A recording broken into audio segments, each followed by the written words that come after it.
അൽഹംദുലില്ലാ പ്രിയപ്പെട്ടവരെ, നമ്മുടെ ഇൽ മദീനയുടെ കുടുംബം ഉള്ളത് പരിശുദ്ധമായ കഅബയിലാണ് കേട്ടോ. എല്ലാവർക്കും വേണ്ടി പൊട്ടിക്കരഞ്ഞ് ദുആ ചെയ്തിട്ടുണ്ട്.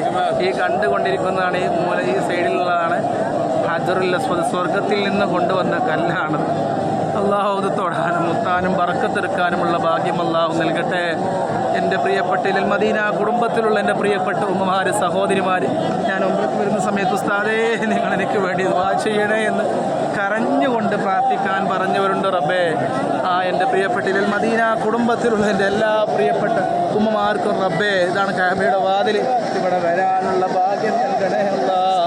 ഒരുപാട് ഉസ്താദേ ഈ പുണ്യമായ മക്കയിൽ വരണം, മദീനയിൽ വരണം, എൻ്റെ പ്രിയപ്പെട്ട കുടുംബത്തിലുള്ള എല്ലാവർക്കും ഇവിടെ വരാനുള്ള ഭാഗ്യം കൊടുക്കണേ അല്ലാ. നീ ഭാഗ്യം കൊടുക്കണേ അല്ലാ. എൻ്റെ പ്രിയപ്പെട്ട ഇൽ മദീന കുടുംബത്തിലുള്ളൊരു പ്രിയപ്പെട്ട സഹോദരി, അവരുടെ മകൻ വിവാഹം കഴിച്ചിട്ട് വലിയ പ്രയാസത്തിലാണെന്നൊക്കെ പറഞ്ഞ് ദുആ ചെയ്യാൻ പറഞ്ഞ് ഏൽപ്പിച്ചിട്ടുണ്ട്. എല്ലാവരുടെയും പ്രയാസങ്ങൾക്ക് ഇതൊരു പരിഹാരമാക്കണേ അല്ലാ. അല്ലാഹുവേ, പ്രിയപ്പെട്ട ഫാത്തിമ എന്ന് പറയുന്ന സഹോദരിയുടെ ഉമ്മ പെട്ടെന്ന് മരിച്ചു. അല്ലാഹുവേ, ആ ഉമ്മാക്ക് നീ സ്വർഗം കൊടുക്കണേ അല്ലാ, സ്വർഗം കൊടുക്കണേ അല്ലാ. ഖബർ നീ വിശാലമാക്കി കൊടുക്കണേ അല്ലാ. ആ ഉമ്മാൻ്റെ ആഖിറ നീ സന്തോഷത്തിലാക്കി കൊടുക്കണേ അല്ലാ, സന്തോഷത്തിലാക്കി കൊടുക്കണേ റബ്ബേ.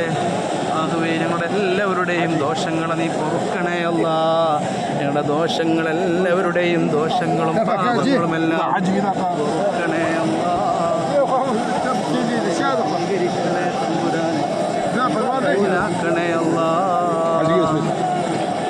കബൂലാക്കട്ടെ, സ്വീകരിക്കട്ടെ. ഒരുപാട് ആളുകൾ മരിച്ചു പോയപ്പാക്കും മകൾക്ക് ദുആ ചെയ്യാൻ പറഞ്ഞ് ഏൽപ്പിച്ചിട്ടുണ്ട്. അതുപോലെ തന്നെ കല്യാണം ഉറപ്പിച്ചവർക്ക് വേണ്ടിയിട്ട് ദുആ ചെയ്യാൻ പറഞ്ഞ് ഏൽപ്പിച്ചിട്ടുണ്ട്. എല്ലാവരുടെയും ആഗ്രഹങ്ങൾ അല്ലാഹു ഹാസിലാക്കട്ടെ. എല്ലാവർക്കും അല്ലാഹു ഇൽ മദീന കുടുംബത്തിലുള്ള എൻ്റെ പ്രിയപ്പെട്ട എല്ലാ ഉമ്മമാർക്കും, സഹോദരങ്ങൾക്കും സഹോദരിമാർക്കും ഇവിടെ വരാനും ഒരുപാട് തവാഫുകളും സായികളും ചെയ്യാനുമുള്ള തൗഫീഖ് നൽകണേ അല്ലാഹ്. അതിനുള്ള ഭാഗ്യം നൽകണേ അല്ലാഹ്. അല്ലാഹു കബൂലാക്കട്ടെ.